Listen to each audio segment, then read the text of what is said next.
చిట్టి చీమ పొదుపు మాట.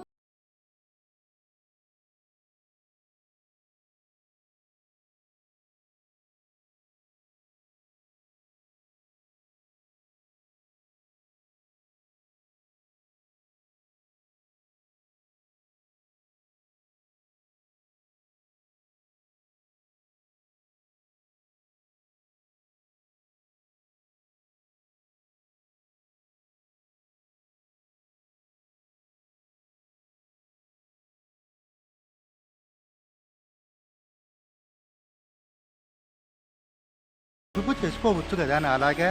చూడు, ఇలా ఇంకొకరిపై ఆధారపడి అడుక్కు తినే బ్రతుకు అది ఒక బ్రతుకేనా అంటూ చీమ కాస్త ఆహారం పెడుతుంది మిడతకి. వర్షాకాలం పోయి చలికాలం వచ్చింది. మళ్ళీ చీమ దగ్గరికి ఆహారం లేక నీరసంగా మిడత వణికిపోతూ వచ్చింది. పొదుపు చేసుకోమని చెప్పాను కదా, నన్ను చూసి అప్పుడు నవ్వావు, మరి ఇప్పుడేమో అడుక్కుంటున్నావు, ఎందుకా బ్రతుకు అంటూ మళ్ళీ ఆహారం పెట్టింది చీమ. ఆ ఆహారం తినలేక గొంతుకు అడ్డం పడి మింగలేక దొస్తోంది మిడత. చూశారా, చిన్న చిన్న చినుకులు ఓ నదిలా పారినట్లు రోజు కాస్తంత చిల్లర డబ్బు దాచుకుంటే అదే ఆపద సమయంలో కాపాడుతుంది. చీమను చూసి నేర్చుకుందాం పొదుపు ఎలా చెయ్యాలో. ఈ రోజు నుంచే పొదుపు చేయడం ప్రారంభిద్దాం, సరేనా పిల్లలు?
కుందేలు తెలివి.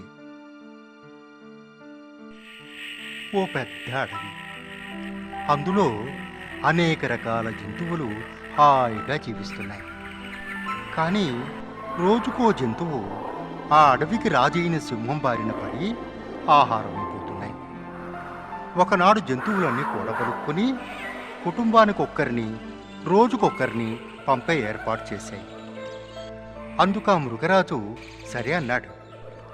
ఇలా ఉండగా ఒకనాడు చిన్న కుందేలు వంతు వచ్చింది. ఆ కుటుంబానికి ఒక్కటే కుందేలు. కుందేలు తల్లిదండ్రులు ఎంతో బాధపడ్డారు, విలపించారు. కానీ చిట్టి కుందేలు వారికి ధైర్యం చెప్పి ధైర్యంగా బయలుదేరింది సింహం గుహ దగ్గరికి.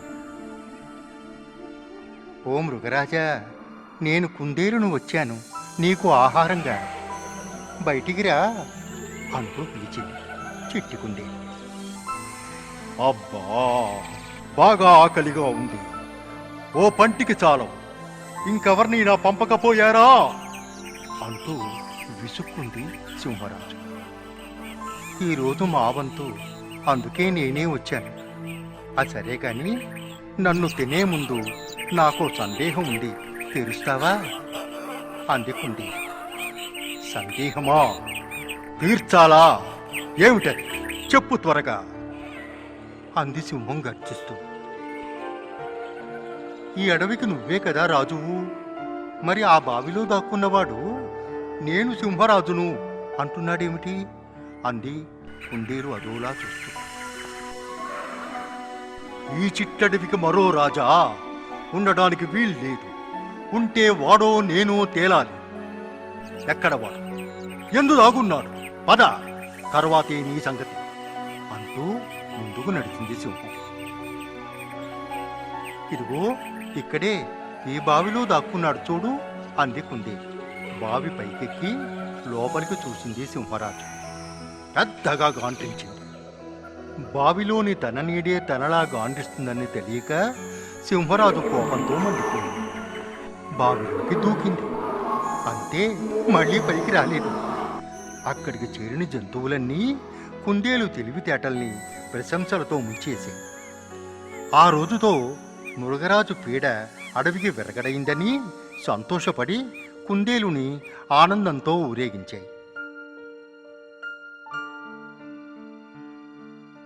చూశారా, తెలివంటే అలా ఉండాలి. బలం ఉంటే చాలదు, తెలివితేటలు ఉండాలి. చిన్నదైతేనేం కుందేలు, తెలివితేటలతో మృగరాజుకు తగిన గుణపాఠం చెప్పింది కదూ. ఆ దర్బారులో 2 వర్గాల వారు ఉన్నారు. ఒకటి బీర్బల్ ప్రధానామాత్రకం, రెండవది బీర్బల్ అంటే గిట్టని ప్రతివర్గం. ఈ ప్రతివర్గానికి ముఖ్యుడు హసన్ ఖాన్. ఒక రోజున అక్బర్ పాదుషా వారు